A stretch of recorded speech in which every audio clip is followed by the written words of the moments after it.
Third activation, आज्ञा चक्र को कैसे एक्टिवेट करें। तीसरी आंख को ध्यान के अलावा अन्य तरीके से भी सक्रिय किया जा सकता है। आज्ञा चक्र की सक्रिय होते ही आकर्षण का नियम भी काम करने लगता है। आकर्षण का नियम जो आपकी किसी भी इच्छा को सच करने का आसान तरीका है।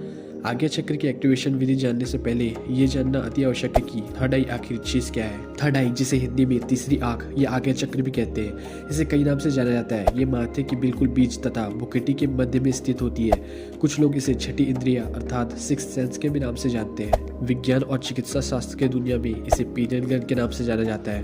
अध्यात्म जगत के अनुसार आत्मा का निवास स्थान यही है तथा इसे सबकॉन्शियस माइंड अर्थात अवचेतन मन भी कहा जाता है। यदि थोड़ा विस्तार में जाए तो आशा है कि आप सभी शिव जी के तीसरे नेत्र से परिचित हैं। आपको ये भी पता होगा कि वह कितनी शक्तिशाली है। कहने का तात्पर्य है कि ईश्वर ने हमें 5 इंद्रिय दी है जिसका सरलता से प्रयोग कर हम सभी जीवन यापन कर सकते हैं। किंतु इस छठी इंद्रिया जो खुद भी गुप्त है, इसकी शक्तियां भी गुप्त है। इसका प्रयोग करने के लिए हमें आपको प्रकृति के साथ सामंजस्य बिठाने की मेहनत करनी पड़ती है अर्थात इसे एक्टिवेट करना पड़ता है। यदि आपके मन में यह सवाल उठता है कि जीवन तो आसानी से चल रहा है, फिर ये सब करने की क्या आवश्यकता है, तो इसे समझने की कोशिश करें। वैज्ञानिक भाषा में कहा जाए तो मनुष्य अपने दिमाग का सिर्फ 10 से 15% ही यूज करता है अपने दिमाग का हिस्सा। तो आपको नहीं लगता कि हमें कोशिश करनी चाहिए कि सारी शक्तियों का उपयोग कर सके। थर्ड आई अर्थात आज्ञा चक्र वह छठी इंद्रिय है जिसकी मदद से आप जिन चीजों को खुले आंखों से देख नहीं सकते, हाथों से छू नहीं सकते और कान से सुन नहीं सकते, उसे भी महसूस आप कर सकते हैं। दूसरे शब्दों में कहा जाए तो आप उन सभी अदृश्य चीजों को अनुभव कर सकते हैं जो आपके आसपास है किंतु उससे आप अनजान हैं। आज्ञा चक्र को कुछ लोग इंट्यूशन भी कहते हैं। तो यदि कोई इतनी शक्तिशाली चीज आपके भीतर सप्तावस्था में पड़ी हुई है तो उसे जगाने की अवश्य कोशिश करें। कुछ लोगों का कहना है कि इसे खोलना अत्यंत कठिन काम है, शायद इसलिए क्योंकि तीसरी आंख का दूसरा नाम सत्य है और लोग सत्यता के साथ जीना भूल गए हैं। मेरा मानना यह है कि कुछ हद तक सही है, सरल तो बिल्कुल नहीं है लेकिन नामुमकिन भी नहीं है। आज्ञा चक्र के खुलने से होने वाले फायदे, यदि आप अभी तक संकोच में है कि आपको थर्ड आई एक्टिवेशन करना चाहिए या नहीं, तो आगे आप वीडियो को देखते रहिए, आपको बेहतर वजह मिल जाएगा। जैसे कि हमने अभी बताया कि ये शक्तियों का स्रोत है। जैसे ही आप इसे खोलने की दिशा में काम करते हैं, सारी सुप्त अलौकिक शक्तियां जागृत होने लगती है। उदाहरण के लिए आपसे हीलिंग एनर्जी का प्रवाह होने लगता है। आपकी श्रवण दृश्य शक्ति प्रबल हो जाती है। जब आपकी तीसरी आंख खुल जाती है तो आप टेलीपैथी कर सकते हैं। टेलीपैथी एक ऐसी प्रक्रिया है जिसमें आप दूर बैठे किसी भी इंसान को अपना कोई संदेश विचार द्वारा भेज सकते हैं। या कोई इंसान आपके बारे में कहीं बैठकर कुछ बात कर रहा है या सोच रहा है, आप उसे महसूस कर सकते हैं। इतना ही नहीं, आप ये भी जान सकते हैं कि सामने वाला आपके बारे में अच्छा सोच रहा है या बुरा। आप अदृश्य अनदेखी चीजों को भी देख सकते हैं। यहाँ पर मेरा कहने का तात्पर्य ऐसा है कि संसार में कोई ऐसी जगह नहीं है जहाँ पर किसी न किसी शक्ति का वास हो, चाहे फिर वो नकारात्मक शक्ति हो या फिर सकारात्मक। जब आपकी तीसरी आंख खुल जाती है तो आप किसी स्थान पर उपस्थित उस शक्ति का अनुभव कर सकते हैं। जैसा कि मैंने भी बताया कि आपको शक्तियों का अनुभव होने लगेगा। इतना ही नहीं, आपकी संवेदनशीलता इतनी ज्यादा बढ़ जाएगी कि आप ये भी महसूस कर सकते हैं कि वहाँ पर उपस्थित शक्ति नकारात्मक है या फिर सकारात्मक। सही गलत पहचानने की शक्ति में जबरदस्त तीव्रता आ जाती है। आपको ज्यादा कुछ आंकलन करने की जरूरत नहीं पड़ती, बस एक नजर में आप सच जान लेते हैं अर्थात आपकी इंट्यूशन शक्ति बढ़ जाती है। आपका बौद्धिक स्तर बढ़ जाता है। आप ये समझने लगते हैं कि सब कुछ एक दूसरे से जुड़ा हुआ है, कुछ भी अलग नहीं है। आप में साक्षी भाव आ जाता है। आप परिस्थितियों को अपने नजरिए से नहीं बल्कि वो जैसे हैं वैसे ही देखने लगते हैं, जिसका परिणाम यह होता है कि आप सुख दुख की भावना से ऊपर उठकर आनंदित होकर जीने लगते हैं। तीसरी आंख खुलने का एक ये भी फायदा है कि आप परिस्थितियों के वश में नहीं होते। अक्सर परिस्थितियों के हिसाब से लोगों का मानसिक संतुलन बनता और बिगड़ता है। थर्ड आई एक्टिवेशन के बाद परिस्थितियां बिल्कुल भी आप पर हावी नहीं होती है। आप किसी भी परिस्थिति में विचलित नहीं होते क्योंकि आपको पता होता है कि जो हो रहा है अच्छे के लिए हो रहा है। सारी नकारात्मक भावनाओं से आप मुक्त हो जाते हैं तथा आपका हृदय प्रेम से भर जाता है। आपको किसी पर गुस्सा नहीं आता, न ही नाराजगी होती है, क्योंकि आपको समझ में ये आ जाता है कि आपके सामने वाला यदि ऐसा है तो वो क्यों है। उदाहरण के तौर पर, अगर आपको कोई मित्र या संबंधी जिसका व्यवहार आपको कभी पसंद नहीं आया, जब आपकी तीसरी आंख खुलने लगती है तो आपको बोध होने लगता है कि कोई व्यक्ति अगर ऐसा है तो वह क्यों है। वह आपके किसी पिछले जन्मों का कर्मों का फल भी हो सकता है या किसी परिस्थितियों का परिणाम भी हो सकता है। जैसे ही आपको इस बातों की अनुभूति होने लगती है तो आप उस व्यक्ति को पसंद करने लगते हैं या फिर उसे स्वीकार करने लगते हैं। आपकी तीसरी आंख खुलने से आपको सबसे खूबसूरत अनुभव ये होता है कि आपको भूतकाल से घटी घटनाओं के बारे में सोचना तो दूर, आप उसमें थोड़ी भी रुचि नहीं ले पाते हैं। यह मुझे एक खूबसूरत अनुभव इसलिए लगता है क्योंकि ज़्यादातर इंसान भूतकाल में ही जीता है अगर आप अपने आसपास देखेंगे तो सारी समस्याओं का जड़ भूतकाल की किसी घटना से जुड़ी होती है। आज्ञा चक्र खुलने के संकेत या अनुभव। जैसे ही आपका आज्ञा चक्र खुलने लगता है, आपको भिन्न भिन्न चीजें के नए नए अनुभव होने लगते हैं, जिनमें से कुछ आपको मैं बताता हूँ। किसी घटना के होने से पहले आपको उसका अनुभव होने लगता है, संकेत मिलने लगते हैं। कभी कभी ऐसा भी होता है कि आपकी कोई घटना देखी जो अभी अभी घटित हुई हो, किंतु आपको लगेगा कि ये तो हमने पहले भी देखी हुई है, अर्थात आपको पूर्वानुमान हो सकता है। आपके माथे पर तनाव, खिंचाव, कभी कभी दर्द भी हो सकता है। दोनों भावों के भुटकी के बीच मध्य माथे पर तीव्र तनाव का अनुभव होने लगता है, तो समझ जाइए आपकी तीसरी आंख खुल रही है। आपके भोजन का चुनाव और समय बदल सकता है।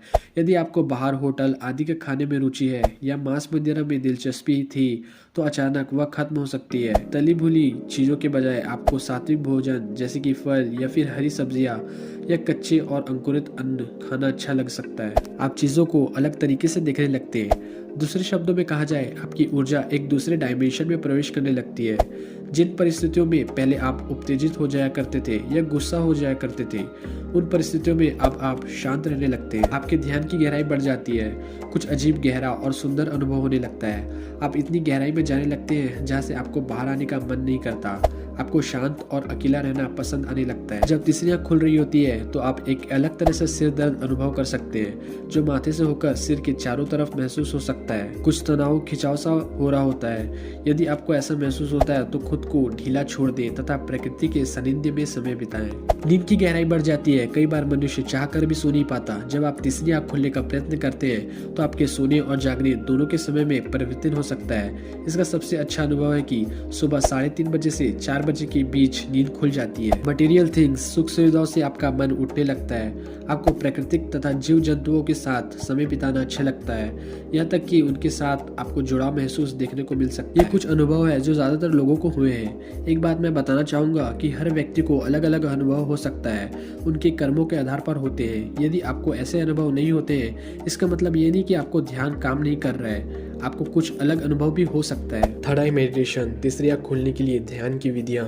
सबसे पहले एक बात साफ शब्दों में बताना चाहूँगा कि इस दुनिया में जितने प्रकार के भी ध्यान किए जाते हैं, सबसे आज्ञा चक्र खुलता है। अंतर सिर्फ इतना होता है कि कुछ ध्यान की पद्धति कम समय लेती है और कुछ अधिक समय लेती है। सबसे महत्वपूर्ण बात यहाँ पर यह है कि आपके ध्यान का स्तर क्या है, समय सिर्फ उस पर निर्भर करता है। मेरा आपको सुझाव रहेगा कि आप अपने आसपास कोई ध्यान केंद्र देखिए या किसी सही गुरु की तलाश कीजिए और गाइडेंस में ध्यान कीजिए। इसके सुझाव के पीछे मेरी मंशा सिर्फ इतनी है कि तीसरी आंख खुलते समय जो अनुभव और सवाल खड़े होते हैं, उसका समाधान देने के लिए कोई उपलब्ध रहेगा। सबसे महत्वपूर्ण बात यह कि ध्यान सिर्फ मेडिटेशन नहीं है, बल्कि सही ज्ञान के साथ अगर ध्यान दिया जाए तो उसका सही फायदा मिल सकता है। इसलिए ध्यान के साथ साथ सही ज्ञान का सेवन भी अत्यंत आवश्यक है। तो यदि आप अपनी तीसरी आंख खोलने की कोशिश कर रहे हैं तो साथ ही भगवत गीता या कोई अन्य पुस्तक पढ़िए या किसी अध्यात्म गुरु के विचारों को सुनिए। थर्ड आई एक्टिवेशन, तो चलिए देखते हैं कुछ विशेष ध्यान जो मेरा मानना है आपकी तीसरी आंख खोलने में सहायक कर सकेंगे। पहला और सबसे महत्वपूर्ण विधि है राजयोग। उम्मीद है आपने राजयोग का नाम सुना होगा। मैंने इसे सबसे ऊपर इसलिए रखा है क्योंकि अपने अनुभव से मैंने देखा है कि राजयोग सीखने की जो पद्धति होती है वो सबसे सर्वोच्च पद्धति है। राजयोग किसी मनुष्य द्वारा बनाई गई विधि नहीं है, बल्कि ये गीता में बताई गई परमात्मा की स्वयं की विधि है। इस विधि को सीखने के लिए कुछ खास मेहनत नहीं करना पड़ता है। जैसे कि नाम ही कहता है, राजयोग अर्थात राजाओं की तरह आप इस विधि को सीख सकते हैं। इस विधि में आत्मा और परमात्मा के योग का अनुभव कराया जाता है, साथ ही गीता ज्ञान दिया जाता है, जिसका परिणाम ये होता है कि आपका योग जल्दी लगता है और आपकी तीसरी नेत्र खुलने में मदद होती है। दूसरी विधि है ओपन आई मेडिटेशन या फिर त्राटक विधि। इस विधि में आपको किसी एक स्थान पर आपके ध्यान को टिकाना रहता है। इसमें कोई शक नहीं किया विधिक कारगर है, किंतु मेरा अनुभव है कि यह विधि लोगों को कठिन प्रतीत होता है, किंतु यदि आप कर सकते हैं तो इस विधि द्वारा आप अपनी तीसरी आंख को शीघ्र खोल सकते हैं। तीसरी और सबसे आसान विधि है रेकी साधना। इसके द्वारा भी आप अपनी तीसरी आंख खोल सकती है। यह विधि इसलिए सबसे आसान लगती है क्योंकि इसमें जब आप रेकी सीखते हैं तो आपका गुरु स्वयं अपने चक्रों को खोल देता है। आपको सिर्फ 21 दिन की साधना द्वारा उसको शुद्धिकरण करना होता है, लेकिन इन 21 दिनों में आपको कई सारे अनुभव होते हैं। तो यदि आप अपने किसी नजदीकी केंद्र में जाकर रेकी सीख सकते हैं तो आपकी तीसरी आंख खोलने में मदद हो सकती है। हार्ट चक्र मेडिटेशन, हृदय चक्र अर्थात अनाहत चक्र मेडिटेशन द्वारा भी आप अपनी थर्ड आई अर्थात तीसरी आंख खोल सकते हैं। इस ध्यान में आपको अपनी इंटेंशन अर्थात संकल्प पर खास ध्यान देना होता है और अपने अनाहत चक्र की ऊर्जा को थर्ड आई अर्थात आज्ञा चक्र तक ले जाना होता है।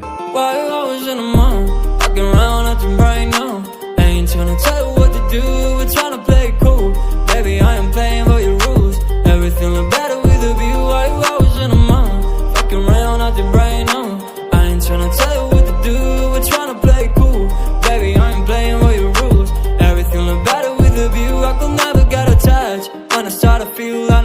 bad. Somehow I was in a feeling bad, baby.